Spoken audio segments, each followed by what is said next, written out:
سردار اپنے بیٹے سے، بیٹا تو شیر کا پتر ہے اور وہ شیر میں ہوں۔ بیٹا، پاپا اسکول میں ٹیچر بھی یہی کہتی ہیں کہ تو کسی جانور کی اولاد لگتا ہے۔ استاد، آدمی کی جان کہاں سے نکلتی ہے؟ شاگرد کھڑکی سے۔ استاد، وہ کیسے؟ شاگرد، کل جب امی نے بازار سے گھر آ کر گھنٹی بجائی تو ابو نے آنٹی سے کہا کہ جان تم کھڑکی سے نکل جاؤ۔ افسر کلرک سے، مسٹر کلرک، کیا آپ موت کے بعد زندگی ملنے پر یقین رکھتے ہیں؟ کلرک، جی ہاں، لیکن سر آپ کیوں پوچھ رہے ہیں؟ افسر، کیونکہ کل جب تم دفتر سے چھٹی لے کر اپنے دادا کے جنازے میں شرکت کے لیے گئے تھے تو وہ تمہارا پوچھنے یہاں دفتر آئے تھے۔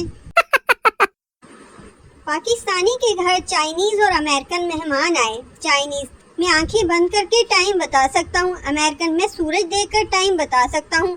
اتنے میں پاکستانی زور سے ہنسا اور بولا، لو جی 7 بج گئے۔ چائنیز اور امریکن ایک دم حیران ہو گئے اور بولے، تم نے کیسے ٹائم بتا دیا؟ پاکستانی، اوئے بجلی چلی گئی ہے۔